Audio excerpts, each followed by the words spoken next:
Gloire soit rendue à notre grand Dieu pour cette opportunité qu'il nous accorde afin qu'il nous soit donné d'annoncer la parole de Dieu en ce jour où tous les pentecôtistes sont en train de rendre gloire, louange, alléluia à notre Dieu pour l'amour manifesté en exaucant la prière que Jésus-Christ a fait afin qu'il nous soit donné d'avoir le Consolateur, le Saint-Esprit, sans lequel la vie n'est pas celle que nous désirons obtenir dans ce monde auquel Dieu nous a envoyés. Que le Seigneur soit béni depuis chez vous. Nous croyons que nous serons rassasiés de cette provision de Dieu au travers de sa parole via votre émission Le Retour à la parole, au travers de votre plateforme du Retour à la parole.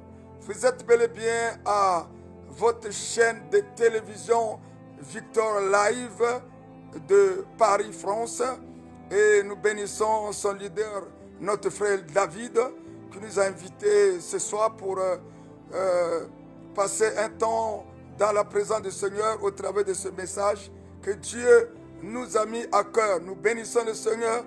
Nous croyons que là où vous êtes, le Saint-Esprit va vous visiter de la manière à ce que vos yeux spirituels s'ouvrent afin que vous compreniez la volonté révélée de Dieu au travers de sa parole pour votre vie. Et nous saluons tous les pentecôtistes, nous saluons toutes les personnes qui aiment la parole de Dieu qui a été au commencement avant toute chose. Bravo pour des hommes et des femmes qui, lorsqu'ils écoutent la parole de Dieu, ils sont contents, ils se réjouissent parce que Dieu parle au travers de son peuple, au travers de sa parole. Et le thème que nous allons aborder aujourd'hui, c'est un thème que Dieu nous a mis à cœur. Ça fait quelques jours. À l'orée des préparatifs de cette fête de Pentecôte, le Saint-Esprit nous a mis à cœur ce thème, cette portion des Écritures que nous aurons à partager avec vous.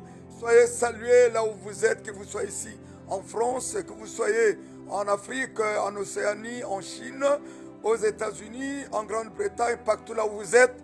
Je vous donne mes salutations les plus sincères et cordiales. Que le Seigneur vous bénisse. Nous avons un thème que nous allons aborder avec vous, un sous-thème. Le grand thème, c'est le retour à la parole. Et le sous-thème, c'est ce que Dieu ordonne pour toi. Oui, lorsque j'essaie de méditer autour de cette parole, je réalise que Dieu a toujours de meilleur pour notre vie sur la terre. Dieu a toujours tout ce qui est de meilleur. Et voilà pourquoi, pour que nous rentrions dans tout ce qui est de meilleur, il faut que nous soyons de ceux-là ou de celles-là qui doivent écouter la voix de Dieu. Et nous ne pouvons jamais écouter la voix de Dieu sans écouter la parole. Dieu se révèle au travers de sa parole. Que le nom de l'Éternel soit béni, ce que Dieu ordonne pour toi ce soir. Ce soir, toi qui nous écoutes ce soir, toi qui nous écouteras demain matin ou à l'heure que tu vas nous écouter, écoutez la voix de l'Éternel au travers de son serviteur, l'apôtre Vincent Gaipio, les leaders de la plateforme Le Retour à la parole qui est représenté par beaucoup de pays dans le monde entier. Que le Seigneur soit béni. Ce que Dieu ordonne pour toi, c'est ce que nous allons parler aujourd'hui. Sans plus tarder, nous allons lire la parole de Dieu dans le livre des Psaumes, Psaume 68, le verset 28, c'est ce que Dieu, ton Dieu à toi t'ordonne. Alors je vais lire, mais dans certaines versions, vous allez trouver ça dans Psaume 68, le verset 29. Mais dans ma version, c'est le verset 28. Ton Dieu, il est question de ton Dieu, pas le Dieu de ton voisin. Vous savez, lorsque nous pouvons vivre dans un quartier, dans une même famille, dans une même agglomération, mais chaque personne a son Dieu. Donc là, il est question de ton Dieu à toi. Et souvenez-vous, lorsque Jonas est en train de fuir la mission de Dieu. Et jamais personne ne peut vouloir fuir la mission de Dieu. Mais le cas de Jonas, il s'est mis à fuir la mission de Dieu lorsqu'il s'est retrouvé même au très bas niveau du bateau, croyant fuir la mission de Dieu. Et pendant qu'il y avait des turbulences dans le bateau, et comme vous le saviez, les lecteurs de la Bible, alors chacun invoquait son Dieu. Donc aujourd'hui, nous allons nous adresser à toi et ce que ton Dieu t'ordonne à toi, ton Dieu à toi. Alors, ton Dieu ordonne que tu sois puissant. Donc nous allons parler de la puissance que Dieu souhaite nous avoir en notre compagnie. Dieu souhaite voir notre vie environnée de la puissance. Alors, qu'est-ce que ça veut dire ordonner? Ordonner, c'est exiger. Là, Dieu nous ordonne. Ça veut dire qu'il nous commande, il nous exige. Vous savez, lorsque nous lisons la Bible, c'est rare que Dieu exige. Il a toujours mis devant l'homme la vie et la mort.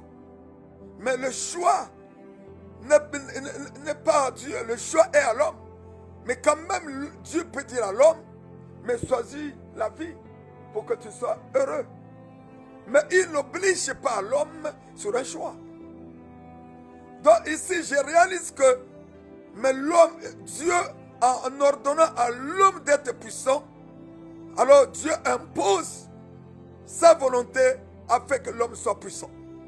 Dieu impose, Dieu invite, Dieu exige que l'homme soit puissant. Parce que dans ce monde où nous sommes, si nous ne sommes pas puissants, bien aimés, nous allons rater beaucoup des opportunités. Nous serons marginalisés. Des choses qu'on désire faire, on ne pourra jamais le faire parce qu'autour de nous, il y a des hommes et des femmes, certaines forces maléfiques qui peuvent influencer nos vies, nos projets. Et d'où Dieu nous a ordonné d'être puissants, c'est pour nous rendre aptes à réaliser les choses pour lesquelles nous avons été connus d'avance avant que le monde ne puisse nous connaître. Donc ordonner, c'est imposer, c'est exiger. Bien-aimé, tu ne peux pas vivre le plan que Dieu a tracé pour toi dans ce monde visible que Dieu nous a envoyé si tu n'es pas puissant. Mais la puissance qui t'amènera à réaliser de grandes choses, jusqu'à ce que lorsque les gens vont te voir, ils vont dire, waouh, cette puissance ne viendra jamais de l'homme. Mais cette puissance viendra de Dieu qui nous a connus d'avance et qui avait déjà ordonné à sa puissance de nous accompagner dans ce monde auquel il nous a envoyés. Alors, bien-aimés dans le Seigneur, alors, c'est quoi la puissance? Puisqu'il nous ordonne d'être puissants. Ordonner, c'est exiger. Exiger, c'est imposer. Il nous impose. Il nous commande à être puissants. Mais c'est quoi la puissance alors? La puissance, c'est avoir le pouvoir de faire quelque chose. Lorsqu'on est puissant, on a le pouvoir de réaliser des choses. Un homme qui n'est pas puissant, alors est limité dans la réalisation de ses projets. Mais la puissance dont le Seigneur nous ordonne d'en avoir, c'est pour nous rendre aptes, pour nous rendre aptes, pour nous rendre forts et pour nous donner le pouvoir d'entreprendre des grandes choses pour lesquelles nous avons été appelés dans ce monde. Alors, bien-aimés dans le Seigneur, la volonté de Dieu est que toi et moi, nous soyons puissants. Et qu'avec cette puissance, nous arrivons à dominer. Ah oui, la volonté de Dieu est que tu sois puissant afin de dominer. C'est même le but de la présence de Dieu dans le jardin édénique. Et plus que chaque soir, Dieu visitait le jardin édénique. Donc la présence de Dieu dans le jardin édénique, là où était le premier homme, pouvait rendre l'homme fort et puissant. Et la puissance que l'homme pouvait recevoir de Dieu lorsque Dieu visitait le jardin édénique chaque soir, et cette puissance pouvait permettre à l'homme de dominer sur tout ce qui se passe dans le jardin édénique. Nous sommes dans un monde où si nous ne sommes pas rendus puissants par Dieu, par la vertu de l'évangile, si nous ne sommes pas rendus puissants par la vertu de l'évangile, nous allons passer aux côtés de ce que Dieu a de réserve pour nous. Voilà pourquoi, bien-aimés, nous avons besoin d'être puissants. Ne cherchez pas ce que vous avez l'habitude de chercher si vous n'avez pas été rendu puissant. Parce que tu veux obtenir ce que tu veux obtenir. Mais si tu n'as pas la puissance, et tu n'auras pas à conserver ce que tu as reçu. La puissance te donne même la possibilité de conserver ce que tu as. Tu ne peux pas rentrer dans la maison d'un homme puissant, dans la maison d'un homme fort, et piller ce qui lui appartient, sans l'avoir lié. Oh, si Dieu nous rend puissants, personne ne peut nous lier.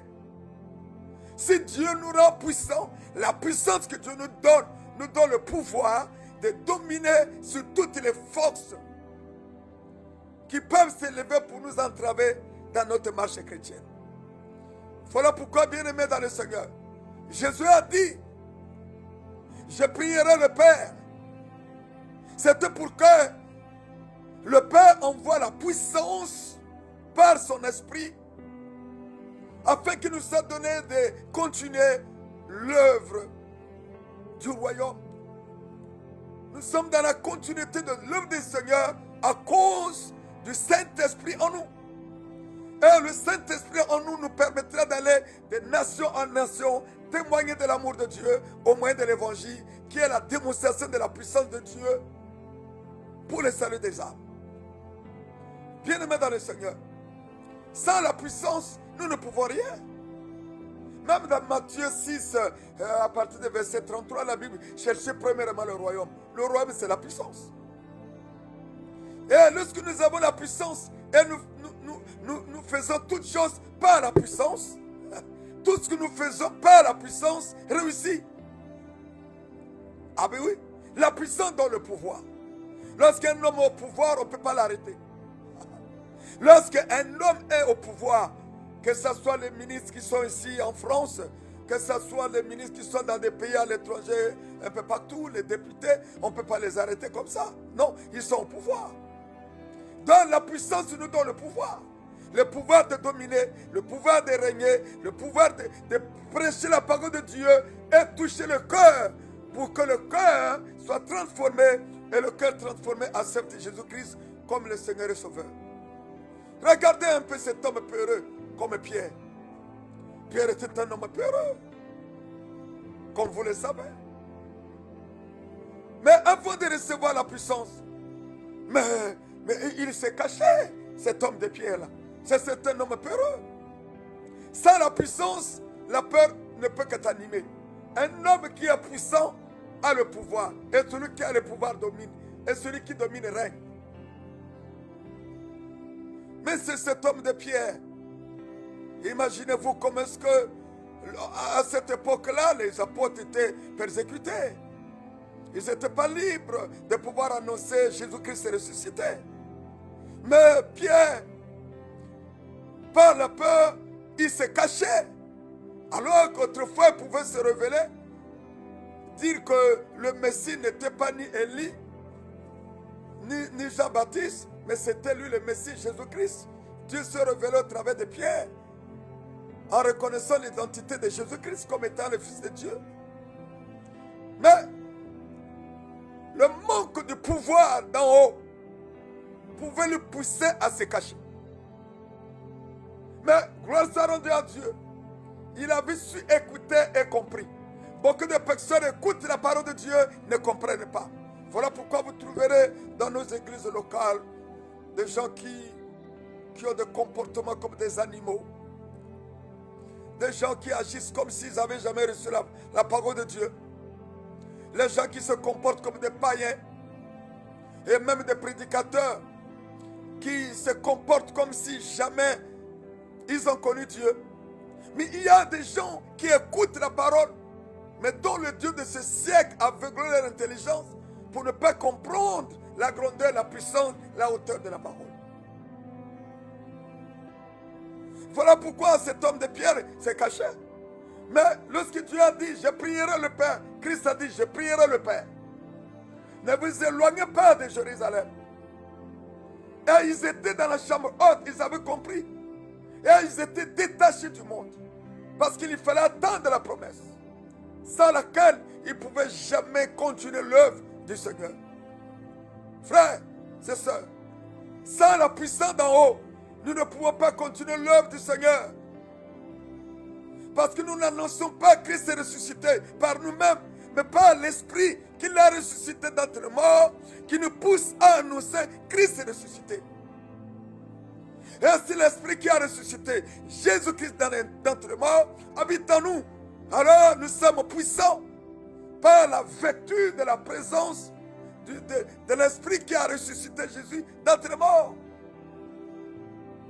Bien-aimés dans le Seigneur, sur cette terre de vivants, Dieu veut que nous dominons. Or, pour dominer, il faut être puissant. C'est aussi par cette puissance qu'il nous a donné la capacité de multiplier, de se multiplier et d'être fécond. Tu ne peux pas être fécond dans ton ministère, même dans tes affaires, si la puissance qui est capable de te donner la fécondité ou la multiplication ne soit avec toi. La puissance de Dieu en nous nous permet de nous multiplier.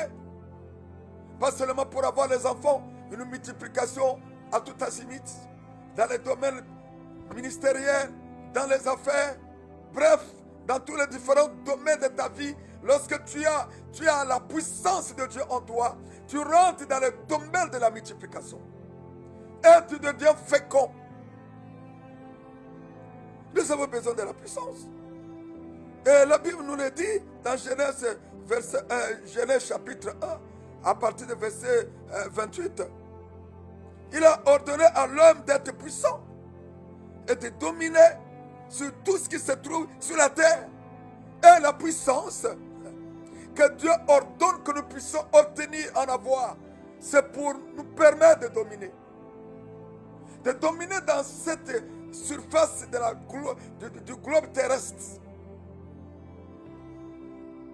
Et si tu n'as pas cette puissance, ça sera difficile pour toi d'accomplir la mission pour laquelle Dieu t'a envoyé. Même dans ta famille, tu es en mission. Dans ton quartier, dans ton pays, tu es en mission. Et tu es en mission dans toutes les extrémités du monde. Et tout, pour que tu arrives à accomplir la mission dans les extrémités du monde, on a besoin de la puissance. Il a dit, allez, faites de toutes les nations les disciples. Tu n'iras pas par ton intelligence. Tu n'iras pas parce que tu as rempli ton cerveau de versets bibliques. Non, tu iras parce que tu es loin de Dieu. Tu es rempli de la vie de Dieu, laquelle vie te met à part, laquelle vie te donne le pouvoir et l'autorité de pouvoir dominer. Ah oui, Dieu nous a appelés à dominer. Mais tu ne peux pas dominer sans la puissance. Et tu ne peux pas avoir la vraie puissance pour dominer si tu n'as pas ouvert ton cœur à Dieu. Voilà pourquoi le problème de l'homme aujourd'hui, c'est le cœur. Et tant que le cœur de l'homme n'est pas changé, l'homme n'aura pas la puissance originale. Parce que la puissance originale n'habite pas dans notre cerveau. Les gens aujourd'hui ont avalé la Bible dans le cerveau, mais leurs cœurs sont vides. La Bible a pour place le cerveau, mais la parole a pour place le cœur. Or, la puissance que Dieu ordonne que nous puissions en avoir, elle doit être en nous dans le cœur. Parce que le cœur de l'homme est l'habitation de Dieu. Les cieux des cieux n'ont pas pu retenir la présence de Dieu, mais Dieu a fait pour toi et moi son habitation. Donc la puissance, ce n'est pas à chercher à gauche, à droite. Comme vous voyez aujourd'hui, là, les gens vont en Israël. Ils viennent avec des cabales. Ils viennent avec de l'huile. Ils vendent aux gens, ils disent que l'huile, en Israël, il y a la puissance. La puissance n'est pas en Israël. En Israël, il y a des païens. En Israël, il y a des magiciens. En Israël, il y a ceux qui attendent encore l'avènement de Jésus. La puissance est dans la parole. Et celui qui dit, ton Dieu ordonne que tu sois puissant, c'est le même Dieu qui a le pouvoir de nous donner sa puissance au travers de la parole. Aujourd'hui, les gens se sont détournés de la parole pour s'attacher aux choses qui n'ont rien à voir avec la parole. Vous les voyez se balader avec des crucifix au cou. Dans leurs églises, il y a de grosses croix. Qu'est-ce que des grosses croix font dans l'église? Si l'esprit qui a ressuscité Jésus-Christ, tant que le mort habite en toi, alors, quel est la plan de la croix? La croix est invisible. La croix est dans la parole qui habite en toi. Oh là là. La parole contient la croix. La croix que nous voyons dans les églises, et d'autres porteurs portent ça avec des robes et tout ça, ils se baladent avec ça. Ils font tomber les gens dans les églises comme quoi c'est l'onction. Non! Le porteur de l'onction, c'est la puissance que nous recevons de Dieu. Bien-aimés dans le Seigneur, si les gens ne retournent pas à la parole, nous sommes dans les temps derniers. Nous voyons des guerres, nous voyons des calamités, nous voyons des catastrophes. Nous voyons comment les gens sont devenus des fanfarons. Nous voyons comment les gens sont devenus orgueilleux, impolis. Même des prédicateurs orgueilleux, impolis. Ils ont fait de l'affaire de la parole de Dieu leur affaire. Ils sont impolis, orgueilleux. Avec des gardes de corps à gauche, à droite. Ils veulent qu'on les élève, ils passent là, on étale les pagnes. Bien aimé, la parole de Dieu, elle est la parole de Dieu, elle n'est pas la parole de l'homme. Aujourd'hui, la parole de Dieu est falsifiée. Ah oui, la délivrance est payante. Dans certaines églises, il y a des seaux. Ceux qui ont des seaux qui lavent les gens. Mais ça n'a rien à voir avec la parole de Dieu. La parole de Dieu est plus que de l'eau. Et la Bible déclare que la parole de Dieu, lorsque nous recevons Jésus-Christ, Christ fait de nous une source d'eau intarissable. Si les gens ont besoin de se laver, ils vont se laver dans la présence de l'homme de Dieu, au travers de la parole de Dieu qui sortira de la bouche de l'homme de Dieu. Retournons à la parole. Le fait que vous n'avez pas la puissance, vous vous laissez entraîner par ceux-là qui vous lavent, ceux-là qui sont là. Eh bien, ils vous font des bains, ils sont là, ils vous font vendre l'huile d'Israël. Voilà, vous croyez que, la puissance est dans l'huile d'Israël? Non! La puissance est dans la parole. La parole, c'est Dieu. Cette parole qui s'est fait chair, c'est Jésus. Et nous l'avons reçu. Et Christ a fait de nous une parole. Tout enfant de Dieu est devenu la parole. Ah oui, tout enfant de Dieu, nous l'avons reçu. À ceux qui l'ont reçu, elle, apostrophe, que dit la Bible, c'est la parole. Et la parole, elle a donné le pouvoir de devenir enfant de Dieu. Et nous sommes devenus enfants de Dieu par la parole. Et la parole en nous, c'est la puissance. La parole en nous, c'est la puissance. Nous sommes devenus fils de Dieu parce que nous avons reçu la parole. Oui, Christ, la parole qui s'est fait chair. Nous sommes la parole exprimée de Dieu. Dieu a exprimé son amour. Et il a fait de nous ses enfants. Et nous sommes nés de la parole. Et nous sommes la parole. Dieu est une parole. Une parole vivante. Une parole créatrice. Toi qui m'écoutes.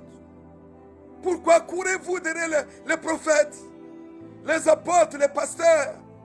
Pourquoi courez-vous derrière ces personnes qui tous les jours, ils vous parlent, coupez les liens, et vous parlent, arrêtez les limitations comme si dans leur vie ils ont réussi. Voyez d'abord la vie de ceux-là qui croient couper les liens dans vos vies. Et depuis des années, on a coupé ces liens, on a invoqué le feu. Mais tu vis les mêmes choses. Retournez à la parole. La parole va nous donner la puissance. Et la puissance que la parole de Dieu va nous donner, nous donnera la supériorité sur les démons. La supériorité sur la pauvreté, sur la misère, la pauvreté, sur les liens de famille. Ah oui. Bien-aimés, si nous sommes sauvés par la parole. Et si nous demeurons attachés à la parole par laquelle nous sommes devenus enfants de Dieu est mieux placée pour nous amener à vivre une vie d'excellence. Ah oui, Dieu veut que nous dominons. Dieu veut que tu domines sur cette terre des vivants. C'est la volonté de Dieu. Cela est possible en Jésus-Christ, notre Seigneur et Sauveur personnel. C'est même Jésus qui a dit, je vous donne le pouvoir de marcher sur les scorpions, sur les serpents, sans que rien ne puisse vous nuire. C'est Jésus qui a dit dans Luc 10, 19. Et pendant que je parle là, tu peux recevoir en ce jour de Pentecôte cette puissance-là. Et tu peux vivre l'impact de cette puissance que tu reçois pendant que je parle. Tu peux vivre l'impact de cette puissance dans ta vie. Arrêtez de courir derrière les hommes.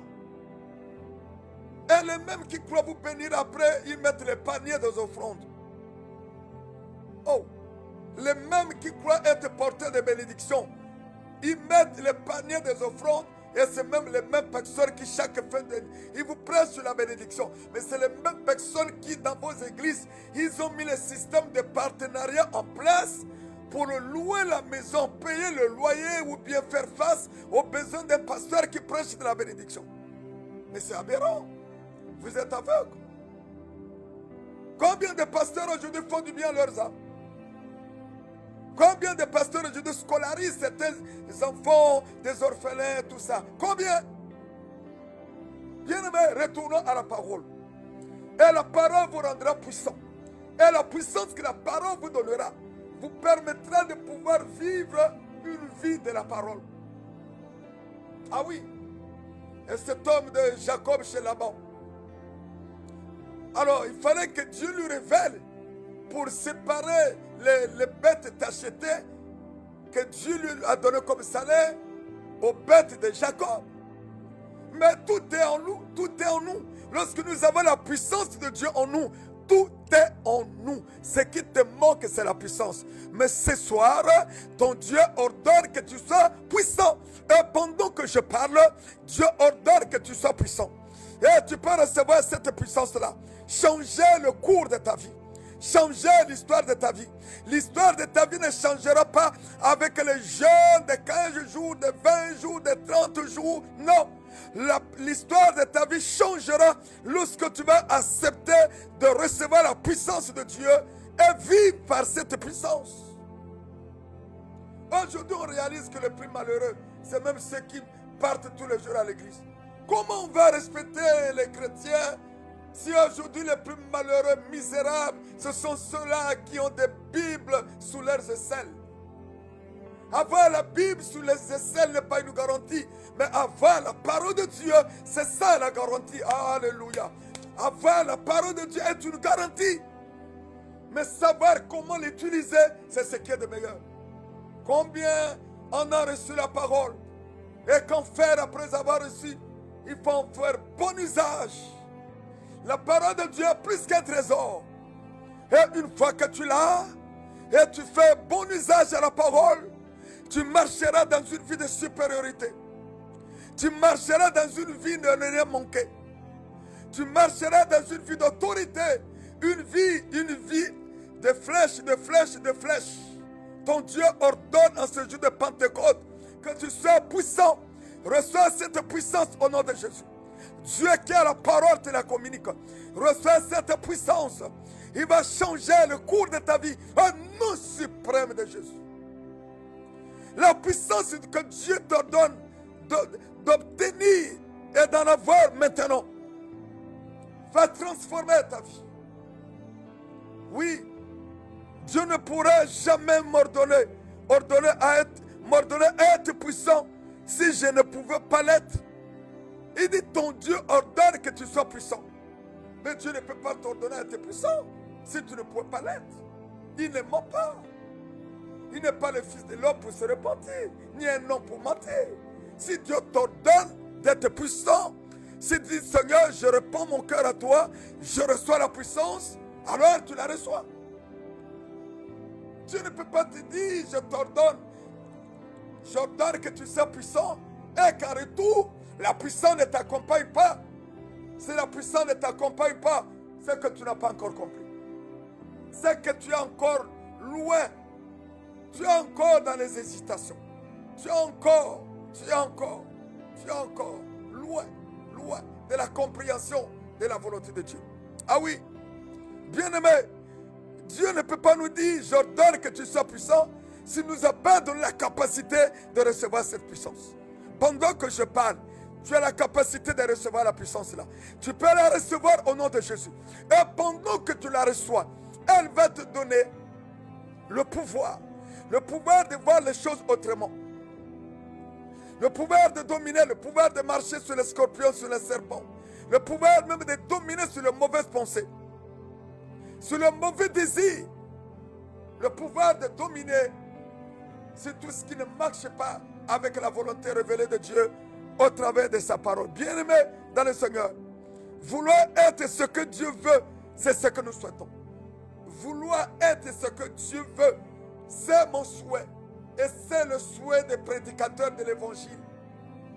C'est vouloir voir les hommes et les femmes qui sont à l'écoute de Dieu être comme Dieu désire les voir être. Oui, le problème chez les chrétiens aujourd'hui, c'est qu'ils n'ont pas encore réalisé qu'avec Dieu, ils n'ont aucun choix. On n'a pas réalisé qu'avec Dieu, on n'a aucun choix. Alignons-nous sur le choix de Dieu. Les chrétiens aujourd'hui ne réalisent pas qu'avec Dieu, il n'y a pas notre choix en nous. Il n'y a que le choix de Dieu qui doit dominer. Si Dieu ordonne que tu sois puissant, dis seulement, Seigneur, je reçois la puissance. Et je veux vivre l'impact de cette puissance dans ma vie. Et lorsqu'on veut voir Dieu réaliser beaucoup de choses dans nos vies, il faut le laisser faire. Oui, comme Pierre a dit, j'ai péché toute la nuit, mais sur ta parole, je veux pécher sur ta parole. Il a fait une pêche miraculeuse sur la parole. Oui, tu veux opérer le miracle dans beaucoup de domaines. Attache-toi à la parole. Ne vous attachez pas à tout ce que vous voyez. Les onctions, les fausses onctions que vous voyez là. On fait tomber les gens publiquement, des pères de famille qui tombent devant leurs femmes, leurs enfants, et vous criez que c'est l'onction. Non! Les gens sont fatigués. Ils viennent auprès de Dieu qui est le repos par excellence.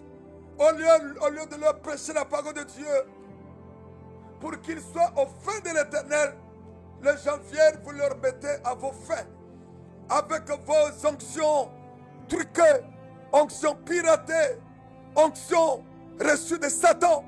Vous faites tomber les gens. L'onction ne fait pas du mal. L'onction fait du bien.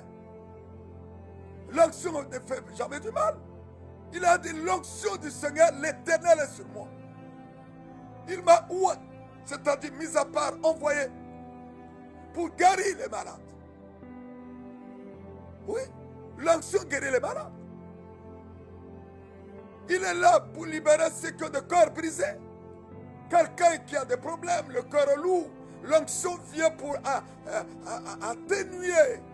Il a dit, venez à moi, vous tous qui êtes fatigués, chargés, je vous donnerai du repos. L'onction donne le repos pour notre âme. Regardez les onctions aujourd'hui là. Vous savez, aujourd'hui nous avons, par la grâce de Dieu, 33 ans dans le ministère. Mais lorsqu'on nous appelait avant à servir Dieu, on fuyait. On fuyait être pasteur. Mais aujourd'hui, vous allez voir que la majorité des jeunes gens sont devenus des pasteurs. Pire encore, des prophètes, des apôtres. Des apôtres, même certains qui n'ont même pas d'église apôtre. Sans église apôtre. Oui, tu me diras que Dieu fait ce qu'il veut, oui. Est-ce que d'abord c'est son Père spirituel qui l'a consacré? La majorité de ceux que vous voyez là, en Afrique, même ici en Europe, ils prétendent être des ministres de Dieu, mais ils n'ont jamais reçu une onction de la part de leur Père. Choisi par Dieu, mais reconnu par les hommes, par le canal d'un Père. Quel est ton Père spirituel?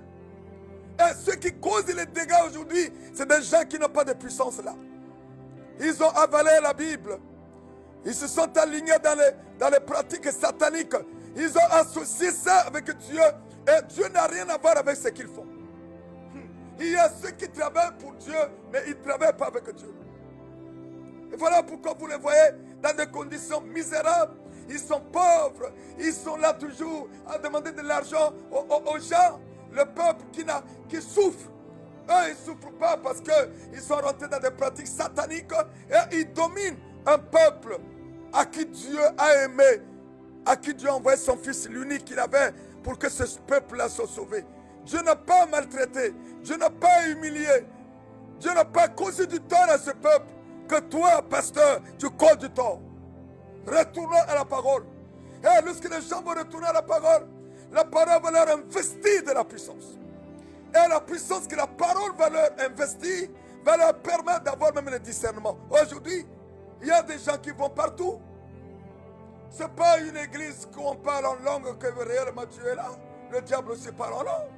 Ce n'est pas parce qu'on parle de délivrance et que Dieu est là. Non. La parole de Dieu t'amènera à avoir le discernement des esprits. Alors, le diable est déterminé, bien-aimé, à détruire. Voilà pourquoi maintenant des faux prophètes, des faux pasteurs. Je ne dis pas qu'il n'y a pas de vrais. Il y a des vrais pasteurs. Il y a des vrais apôtres. Il y a des vrais prophètes. Mais il y a plus que des faux. Maintenant, ils sont faux. Ils se sont fait apôtres. Ils se sont fait prophètes pour avoir l'argent, pour marginaliser un peuple que Dieu lui-même n'a pas marginalisé. Ils se sont fait des ministères pour avoir de l'argent. Mais sachez-le, si vous travaillez au nom de Dieu et que Dieu n'est pas avec vous, un jour, Dieu vous humiliera. Un jour, Dieu va vous humilier. Ah oui. Et la Bible déclare, bien aimé dans le Seigneur, qu'un jour, Dieu va vous humilier. Oui. Bien aimé dans le Seigneur, nous continuons notre parole. Oui. Dieu veut que nous soyons puissants. Oui. Alors David, bien qu'enfant, a vaincu Goliath parce que Dieu était avec lui. Parce que la puissance de Dieu était avec lui. On lui a donné toutes sortes d'armements par Saül pour aller combattre Goliath. Il a dit, moi je ne te combats pas par mes forces à moi, mais je te combats par le nom de l'Éternel des armées. Le nom de l'Éternel des armées, c'est cette puissance-là que Dieu ordonne que nous puissions en avoir. Travaillons au nom de l'Éternel des armées. On ne marginalisera pas un peuple que Dieu a tant aimé. Lorsqu'on travaille au nom de l'Éternel des armées, bien aimé, on fait attention à notre vie. On fait attention à notre comportement, à nos actions même dans l'église qui ne nous appartient pas. L'église locale, l'église qui n'appartient pas au pasteur. Aujourd'hui, la Bible dit que Christ est maintenant, il se tient à la porte, pas seulement dans des cœurs des païens, il se tient aussi à la porte de beaucoup des églises locales. Dieu n'est plus là. David s'est levé pour aller combattre Goliath, mais ça avait la puissance de Dieu. Et il a remporté. Ah ben oui, il a remporté avec Dieu. La Bible dit, selon Psaume 60, à partir du verset 14, la Bible dit, avec Dieu, nous ferons les exploits. Il écrasera nos ennemis. C'est lui, il mit pour Dieu. Et lorsque nous sommes puissants, nous avons la puissance. Dieu ordonne que nous soyons puissants. Et lorsque nous sommes puissants, la puissance travaille pour nous. Un homme puissant, il peut croiser les bras. Il a tout. La puissance travaille pour nous. Vous savez, lorsque Dieu a ordonné que vous soyez puissants dans votre ministère, vous n'allez pas mettre des systèmes en place pour avoir l'argent. Et Dieu lui-même, au moyen de sa puissance en toi, ouvrira les portes. Puisque la puissance te donne le pouvoir. Lequel pouvoir te permettra de dominer. Lequel pouvoir te permettra d'être fécond. Et de voir vivre une vie heureuse. Vivre une vie où les choses peuvent te manquer, mais pas les choses qui ne doivent pas manquer à l'homme sur la terre. Parce que la Bible dit que sa divine puissance contribue à tout ce qui nous est de meilleur pour notre vie sur la terre. Sa divine puissance en nous donne tout ce qui est meilleur pour notre vie sur la terre. Et c'est cette puissance-là que Dieu veut que tu puisses en avoir. On t'a trop trompé. Aujourd'hui, je vous le dis sous le contrôle du Saint-Esprit, beaucoup de personnes aujourd'hui ont des blessures intérieures dans leur cœur à cause des dégâts causés par des pasteurs que Dieu n'a pas rendus puissants et qui ont fait des choses qui ont frustré beaucoup de personnes. Bien-aimé, ce n'est pas tout ce qui brille qui est de l'or. Aujourd'hui, les gens veulent parler comme je parle, crier, prendre les pochettes, flanquer sur les gens, les vestes, flanquer sur les gens. Oui, le Saint-Esprit peut permettre que tu puisses le faire. Mais si tu le fais 2, 3 fois, ça, c'est maintenant ton deal à toi. Ça n'a rien à voir avec Dieu. Retournons à la parole. La Bible déclare qu'avec Dieu, nous ferons les exploits et il écrasera nos ennemis. Oh, lorsque tu recevras la puissance de Dieu en toi travaillera pour toi. Et le travail que la puissance en toi va faire, lorsqu'un ennemi se lève, la puissance de Dieu en toi écrase la tête de l'ennemi. Et la Bible déclare, 1000 tombera à ta gauche, 10 000 à ta droite, tu ne seras jamais atteint parce que la puissance de Dieu te protégera. Oh! Il y a certains qui ont des photos de leur pasteur dans leur maison. Mais qu'est-ce qu'un homme peut faire pour toi? Nous sommes des enseignants. Que le Saint-Esprit lui-même, enseigné par excellence, nous pousse à faire connaître la volonté de Dieu qu'il a toujours révélée au travers de sa parole. On est tous pareils, sauf la compréhension de la voix de Dieu n'est pas pareille. Sauf l'engagement de pouvoir suivre le Seigneur et de comprendre les directives que le Seigneur a toujours données à nous qui sommes ses serviteurs. La façon de comprendre Dieu n'est pas la même. Sinon nous sommes tous pareils. Nous avons reçu tous le même esprit, hommes comme femmes, enfants. Nous sommes tous abreuvés par le même esprit qui nous rend puissants. Bien aimé, la puissance, c'est qu'il faut chercher. Pourquoi les gens cherchent à être des ministres, des directeurs, je ne sais pas, des préfets, ou alors, je ne sais pas, des députés, mais c'est pour avoir la puissance. Et lorsque tu as la puissance, tu as le pouvoir. Lorsque tu as le pouvoir, ce qui est à toi ne peut pas être touché. Regarde comment on touche même à ton sommeil. On touche même à ton commerce. On touche même à tes enfants. On touche même à ta vie, à toi, à ton corps. Parce que tu n'es pas puissant. Mais ton Dieu, en ce jour de Pentecôte, ordonne que tu sois puissant. Oui. La puissance attire la bénédiction. Parce que c'est par elle que la bénédiction a été créée. Alléluia. Alléluia. Car le royaume de Dieu ne consiste pas en paroles, mais en puissance. Le royaume de Dieu, ce n'est pas le manger et le boire, mais la justice, la paix et la joie par le Saint-Esprit, selon Romains 14, verset 17. Le royaume de Dieu ne consiste pas seulement en paroles, mais les paroles qui sortent d'un oint de Dieu sont accompagnées de la puissance. La puissance qui transforme, la puissance qui change les données, la puissance qui relève ceux qui sont tombés, la puissance qui redresse ceux qui sont courbés, la puissance qui guérit les malades sans qu'il ait de grimaces, la puissance. Et pendant que je parle, la puissance de Dieu est en action. Tu n'as pas besoin de toucher l'écran de la télévision pour recevoir cette puissance, pour être guéri. Non, crois. Ne t'ai-je pas dit si tu crois, tu verras la gloire de Dieu. La puissance que Dieu ordonne que nous puissions en avoir, c'est pour que ce qui est mort en nous soit réveillé. Et lorsque ce qui est mort en nous est réveillé, nous rentrons dans le marché. Là où on ne pouvait pas avoir accès à cette puissance, nous donnera accès. Ce qu'on ne peut pas faire, cette puissance nous donnera le pouvoir de le faire. Ça ne sert pas de courir tout le temps derrière les pasteurs. Ça ne sert pas de courir tout le temps derrière les hommes qui croient avoir les onctions. Passez du temps à méditer la parole. La méditation de la parole va vous faire entrer dans la justice de Dieu. Et étant dans la justice de Dieu, est justifié par la parole. Et tu mèneras une vie de justification. C'est-à-dire, tout ce que tu vas faire sera sous le contrôle du ciel. Bien-aimés, retournons à la parole. Voilà pourquoi depuis que nous nous sommes convertis, et Dieu nous a dit, vous êtes convertis par le moyen de la parole, qui un jour a touché votre cœur, et tu dois être sur le terrain pour annoncer que ma parole, cette parole par laquelle je t'ai pris dans le banditisme, dans le brigandisme, je t'ai pris au milieu des policiers, tu tapais à gauche, à droite, je t'ai pris de là. Repars vers là où je t'ai pris. C'est là où nous avons commencé cette affaire du retour à la parole.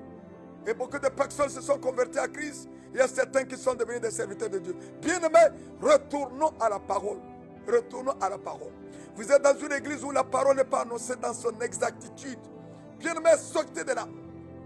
Ne soyez pas complaisants. Aujourd'hui, beaucoup de gens annoncent la parole de Dieu pour toucher les émotions des gens. Oh non, une prière de délivrance pour couper la malédiction générationnelle. Voilà. Oh non, 21 jours de jeûne prière, qui vivra verra. 14 jours de jeûne prière, tu ne feras pas vivre la sorcière. Mais tu es passé par ces événements. Dis-moi, est-ce que ta cause a changé? Ta situation a changé? Ta situation ne changera jamais. Tant que la puissance que Dieu ordonne que tu puisses en avoir n'est pas avec toi. Ah oui, c'est clair. Vous croyez que les pasteurs sont plus puissants que vous? Vous vous trompez. Vous croyez que les prophètes sont plus puissants que vous? Vous vous trompez. Le Saint-Esprit, lorsque vous le recevez, vous recevez la part qui vous revient pour une mission spécifique. Parce que chacun de nous est en mission. Frère, si je vois un prédicateur en train de prêcher, il fait sortir même le feu. Les paralytiques sautent, laissent les béquilles à gauche, à droite. Je ne peux même pas. Ça veut dire que c'est sa portion, lui. Moi, j'en ai reçu, c'est ma portion. Je ne peux jamais être complexé parce que telle et telle personne fait tel ou tel miracle. Non, à chacun sa portion. Mais tout miracle doit être examiné au miroir de la parole. Parce que le diable se opère. Aujourd'hui, beaucoup de jeunes gens se sont éloignés de leur père spirituel. Ils ont commencé à laver les gens. Ils ont commencé à laver. Bien-aimé, si vous voyez un jeune serviteur de Dieu qui n'a pas un père spirituel, c'est un dangereux. Il y a certains qui se sont éloignés de leur père spirituel parce qu'ils savent qu'avec leur père spirituel, ils ne pourront pas faire ce qu'ils sont censés de faire pour apparaître. Bien-aimés, nous n'avons pas besoin d'apparaître. Nous avons besoin de faire apparaître la parole de Dieu dans le cœur des gens.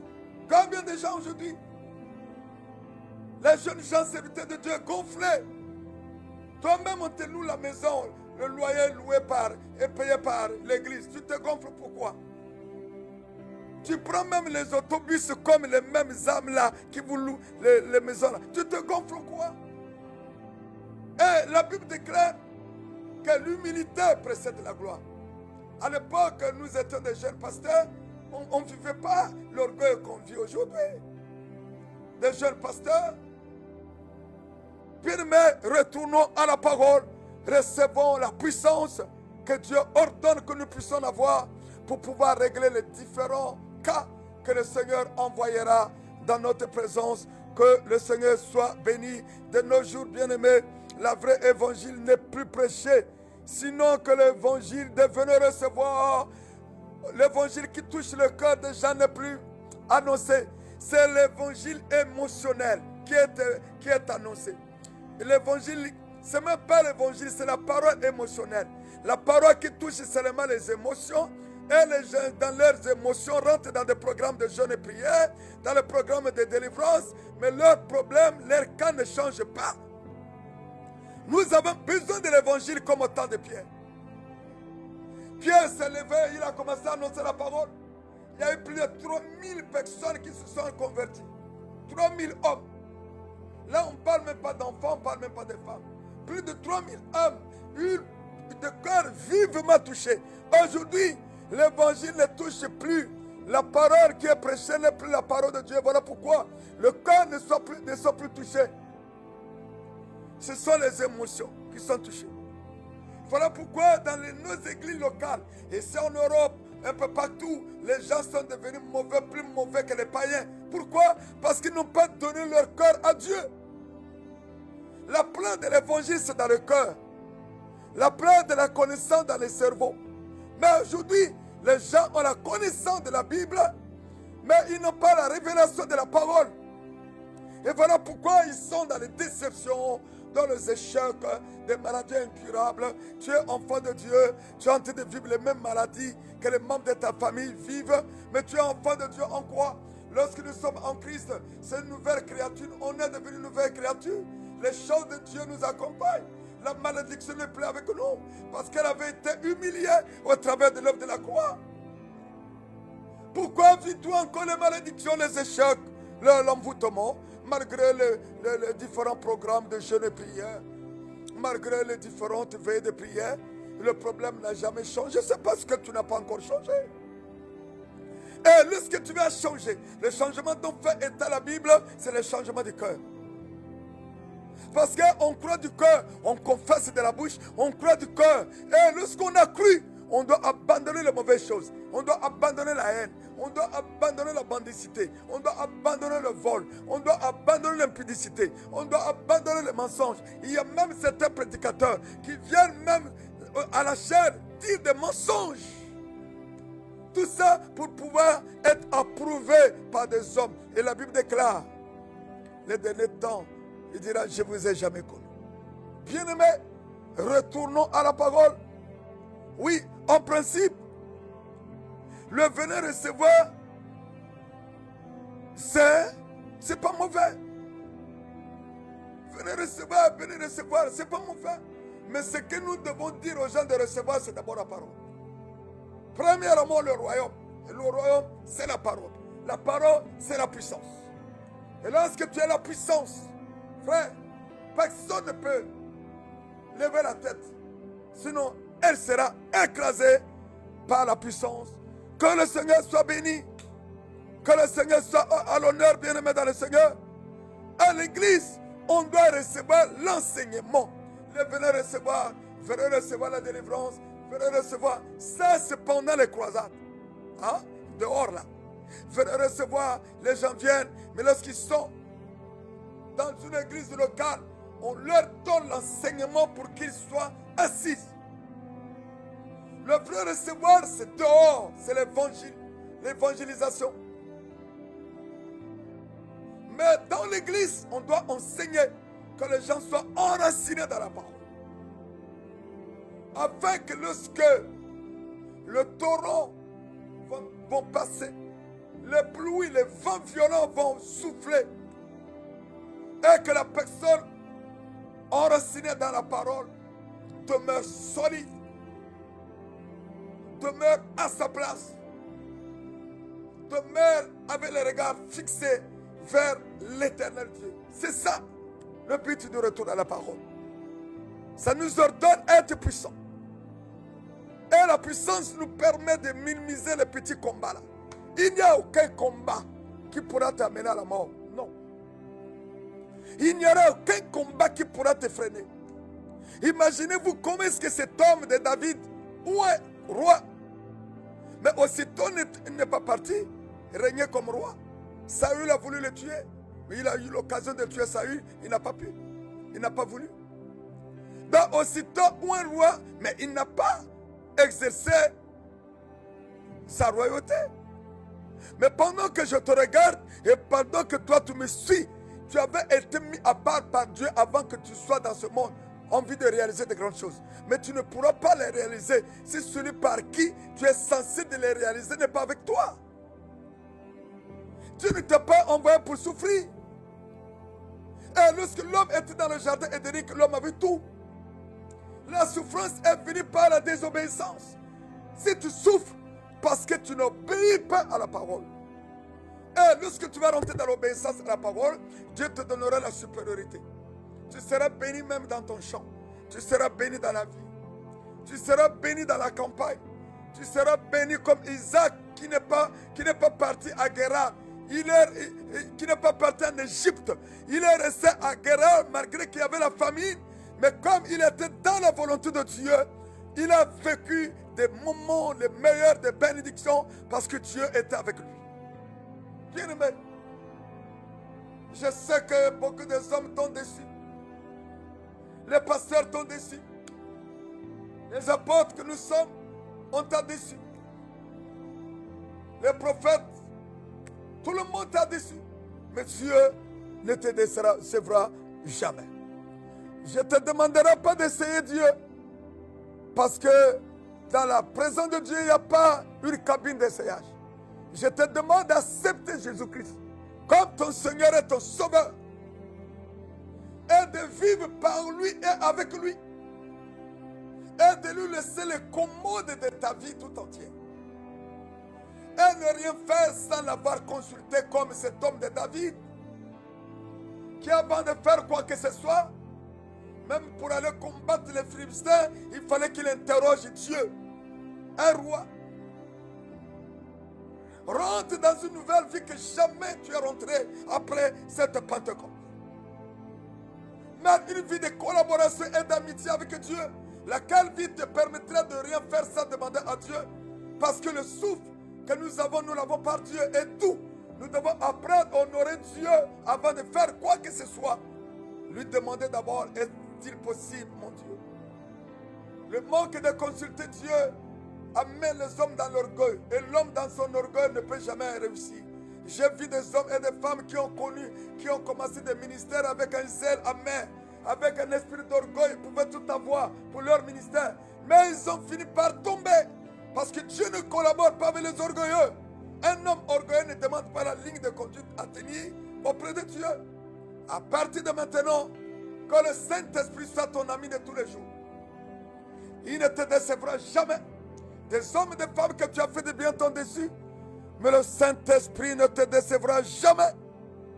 Retournons à la parole. Et la parole nous donnera les orientations. Et lesquelles orientations nous permettront de faire toutes choses par Dieu pour Dieu. Envie de voir la volonté seule de Dieu se manifester dans nos vies. Que le Seigneur soit béni en ce jour de Pentecôte. Que je prie à Dieu pour que désormais le Saint-Esprit soit le meilleur de tes amis. Aucun ami que tu pourras dire qu'il est meilleur ne pourra un jour te trahir. Mais le Saint-Esprit ne te trahira jamais. Le Saint-Esprit te conduira vers le vert pâturage.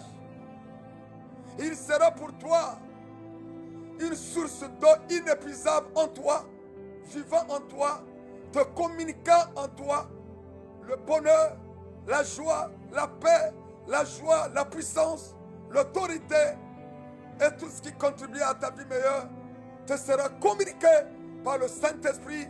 Si tu dis, Saint-Esprit, à partir d'aujourd'hui, viens canaliser ma vie, viens régner en moi, et parle en moi, et fais toutes choses en moi et pour moi.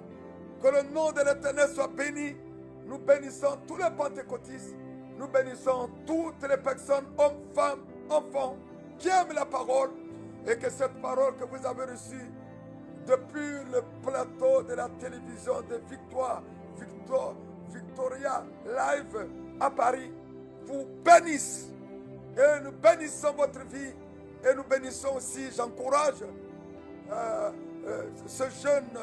le jeune David, que ça fait déjà plus d'une année, sinon 2 ans que je l'ai encouragé.